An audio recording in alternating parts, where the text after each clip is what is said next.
In late 2008, the CEOs of General Motors, Ford, and Chrysler pulled up to the Russell Senate office building in DC following a 500-mile road trip from Detroit. Each drove one of their company's newest, most fuel-efficient hybrid vehicles, Chevrolet Malibu, Ford Escape, and Chrysler Aspen, in an effort to repair their tarnished public image. The previous month, they'd traveled to DC by private jet and, well, the media didn't love the optics of CEOs burning tens of thousands of dollars of jet fuel in order to beg for a bailout. This time, though, the strategy was to be more conciliatory. Quote, "We're here today because we made mistakes," General Motors' Rick Wagoner told the Senate Banking Committee. Quote, "We're sorry to be asking for this support." This trio of American auto manufacturers had long been referred to as the Big Three based on their historical dominance of not only the US, but the world auto industry. And yet, here in the United States, the country where Henry Ford invented the Model T and cars shaped post-war culture, the three companies that had built that legacy were failing. Though the decline occurred quickly, the circumstances leading up to it did not. In the mid-century, the auto industry was relatively unregulated and vehicles were big, loud, and dirty. But legislation in the early 60s started to target air pollution and automobile safety through efforts like emission standards, which required automakers to cut hydrocarbon and oxides of nitrogen emissions by more than 50% by 1975, and essentially made the popular muscle cars of the 50s and 60s extinct. This era of regulation also included the implementation of seatbelts and bumpers, which, while inarguably worthwhile, shook up the pecking order of the industry. Everyone had to change, which made it easier for newer competitors to step in. Japan was the biggest threat. In 1958, Toyota introduced the first Japanese car into the US market, the Toyota Crown, and over the next decade, others would join like Honda, Nissan, Mitsubishi, and Mazda. The timing couldn't have been better, as Americans faced not one, but two oil crises during the 1970s. The more fuel-efficient Japanese vehicles were increasingly attractive, and the country's exports to the United States more than tripled in 5 years to upward of 650,000 cars delivered to America by 1980. This could have been the point when American car manufacturers recognized the risk of volatile fuel prices as an opportunity, and they could have prioritized smaller, lighter, and more fuel-efficient cars. But instead, the Big Three, partially driven by government policy incentives, put their energy into trucks and sport utility vehicles. This focus on trucks and SUVs allowed Japanese automakers to corner the passenger car market. In 2006, of the Consumer Reports list of the 10 best cars, all 10 were Japanese. At the same time, the American auto industry lacked the offshoring capacity of Japanese automakers and depended more highly on costlier American labor. In the United States, the United Auto Workers Union was a source of pride, and yet pensions, healthcare, salaries, and legacy benefits all added up significantly, with labor accounting for roughly 8% of a car's price. Japanese auto workers weren't unionized, so as Americans experienced yet another oil crisis in the 2000s, they once again looked to smaller, more fuel-efficient cars, mostly made in Japan. American auto manufacturing figures continued to decline, dropping by nearly 50% compared to just a decade earlier. The Great Recession loomed, and the economy started its precipitous fall triggered by defaults on subprime mortgages. Though seemingly distinct, car sales were also wrapped up in the subprime mortgage crisis. In fact, some 24% of automobile sales in 2006 were financed by home equity lines of credit, and once people started failing their mortgages, they also missed car payments just as others pulled back spending in general in fear of the recession. Panic gripped the Big Three as the threat of bankruptcy increased, so they formed an argument that their failure would be a problem not just for Detroit, but for America. The companies asserted that the crumbling of the American auto industry could ripple across all parts of the American economy and beyond, endangering supply chains and dealer networks beyond their own.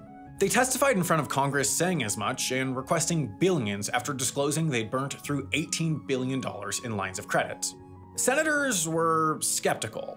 A vote on a version of the bailout failed, but eventually, as the risks of bankruptcy grew ever more concrete, President Bush went around the legislative branch and approved $17 billion in immediate funds, with more to follow once Obama took office. With the bailouts came change. Given a lifeline by the federal government, GM literally became a new company as the General Motors of old went into bankruptcy, became the Motors Liquidation Company, and sold its valuable assets and name over to the new government-backed GM. To get back into fighting shape, this new company shed. It shut down the Hummer, Saturn, and Pontiac brands and sold Saab within a year. It cut down its plants, it cut a third of its employees in the US, 35% of its American executives, and it vowed to maximize efficiency with its trucks and to begin to build the cheaper, fuel-efficient cars of the future. The new Chrysler followed a similar strategy. It'd lean into the brands that worked, Dodge, Jeep, Ram, Chrysler, it'd make the suddenly in-demand sedans better, and it'd lean on the expertise of its new partner, Italian manufacturer Fiat, to overhaul its light passenger vehicles. Even Ford, able to narrowly escape financial ruin without federal funds, signaled that it was pivoting. It had rid itself of luxury brands like Aston Martin, Land Rover, and Jaguar in the years leading up to the recession. This, along with the development of the Fusion, Focus, and bringing along the Fiesta, put Ford in a position to lead what seemed like a quickly transitioning American automotive sector. Taken together, America's Big Three had been punished for pursuing strategies stuck in the past and were now vowing to figure out the smaller, fuel-efficient cars of the future. Or so it seemed. Fast forward 10 years after the world hailed Ford as the future Ford company so proactive it was able to outmaneuver the recession, and you find a very different company. A car company telling the world it would no longer be making cars. In 2018, Ford announced that it was getting out of the business of manufacturing or selling any passenger cars beyond the Mustang in the American market. No more Fusions or Fiestas, no more Focus. In just a decade, a 180, and one that seemed inevitable within the company given lagging sales and build issues. They weren't the first of the domestic giants to make the pivot either. Chrysler made the move in 2016 when it announced that it would be ending the production of the Dodge Dart and Chrysler 200, the brand's two economical sedans, and only continuing the production of the muscular Challenger and the comparatively luxurious Chrysler 300. GM likewise followed suit. By the 2020s, it had announced the end of the production of the Chevy Impala, Cruze, Volt, and Malibu, the Cadillac CT6 and XTS, and the Buick LaCrosse. Within a decade of nearly bleeding out on account of a lack of intentional adjustments for the future of the car market that seemed green, economical, and small, America's Big Three had all but stopped making cars for the American market entirely. In an era that experts refer to as perhaps the most disruptive decade in a century of automobile manufacturing, it was then telling that the Big Three all announced that in the wake of cars, they'd now be again focusing on SUVs and trucks.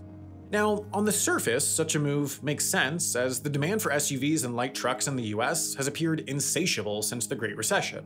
But that demand is rather artificial in nature. Auto bailouts may have saved jobs, restructured C-suites, gave core American companies a new lease on life, and presented a future of more reasonable and efficient American-made vehicles, but they didn't fix a critical shortcoming in the American car market: the definition as to what, exactly, counts as a car.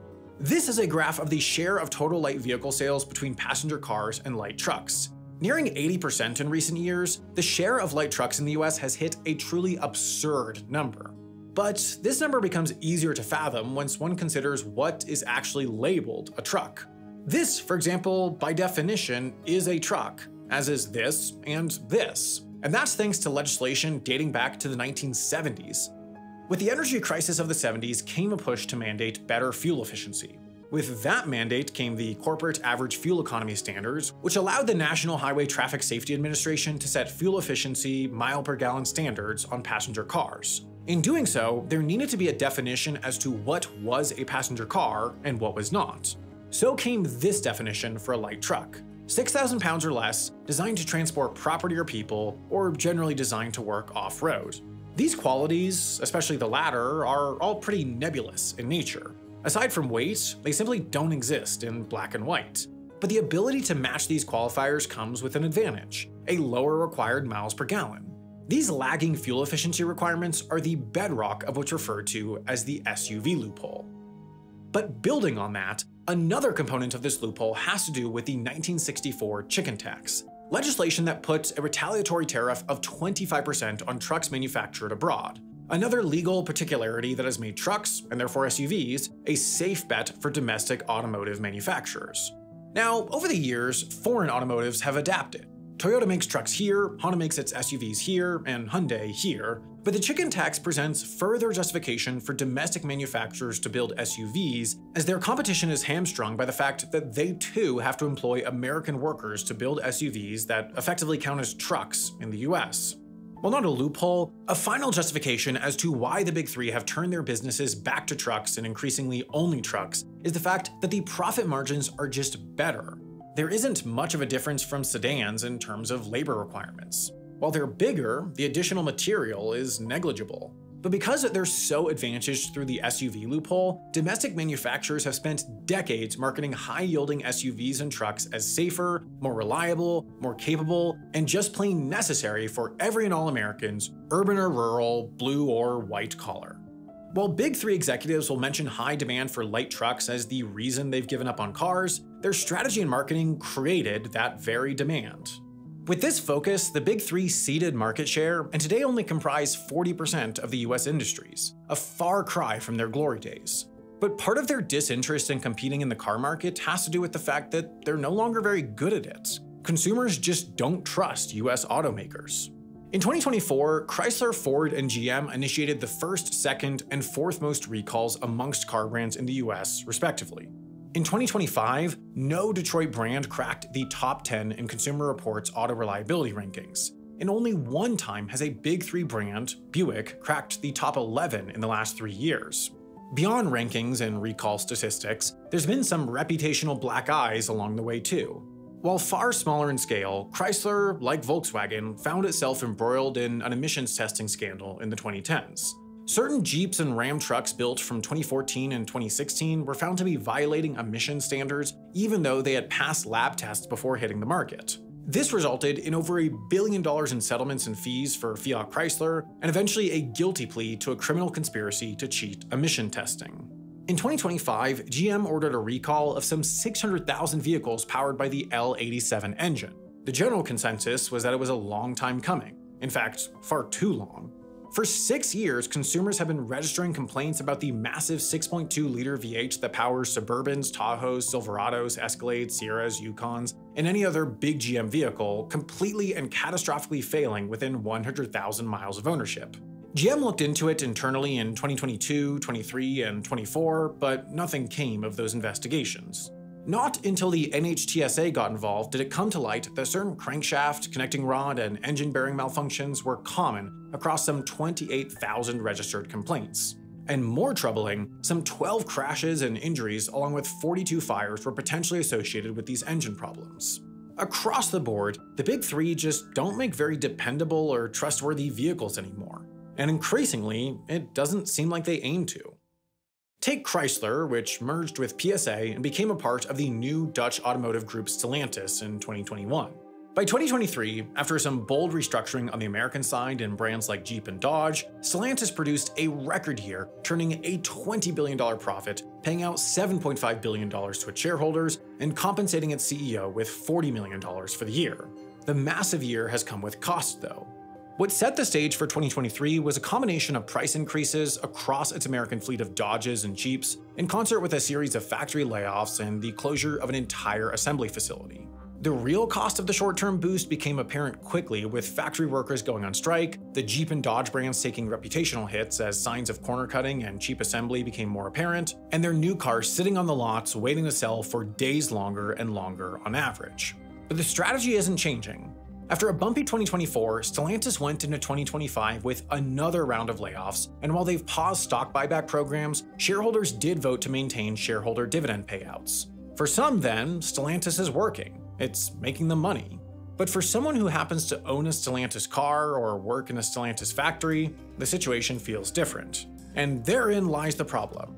The short-sighted business strategy of Detroit automakers has kept the big three afloat in a post-recession market, but it's all but ensured that they struggle to innovate, maintain any semblance of quality control, and get passed up by a host of ambitious upstarts.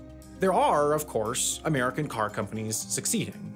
While Detroit's big three have turned back to their historically tried and true, domestic manufacturers like Tesla and increasingly Rivian have helped usher in a new era of American auto innovation. Tesla has dominated electric vehicle market share in the US across the 2010s and early 2020s, and the story of its rise has been well documented. In some ways, the company built from the ground up around electric vehicles has advantages over legacy manufacturers trying to make the hasty pivot into the EV market. Rather than retrofitting and retraining, Tesla had the benefit of starting with electric as its sole focus. Much of the same can be said about Rivian in this decade with light trucks. While still very much at the front end of its rise, the company could well do for electric trucks what Tesla did for electric cars a decade prior.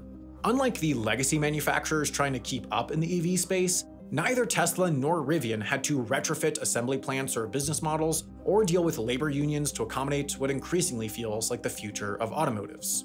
In this way, the efforts of the big three to maintain a foothold and some relevance in the EV space seems admirable, given that Chevy and Ford had the second and third highest US EV market shares at 5.7% and 5.4% respectively in 2023. But foreign EVs are pushing their way into the US too. Hyundais and Kias are eating into market share with popular and relatively affordable EVs, while Japanese manufacturers are preparing to launch US EVs like Honda's Prologue. And beyond the future, the big three are giving ground in the present. Take the #1 selling vehicle in the US in 2024. It was a vehicle classified as a light truck assembled in the US, but for the first time in decades, it wasn't the Ford F-150, but rather Toyota's RAV4. Perhaps it's just for a year, but it is telling that in the US, in a car category set to uniquely benefit American companies in light truck manufacturing, it is a Japanese vehicle that Americans have come to trust as a reliable, versatile, and dependable vehicle more so than any other. Whether it's in EVs then, or trucks and SUVs, the market is tightening for America's big three. The walls are closing in, and for now at least, it's not looking like Detroit really cares to keep up. As some of you know, I travel a lot, often upwards of 100 nights a year. One tool I find to be super worthwhile when traveling is our sponsor, NordVPN.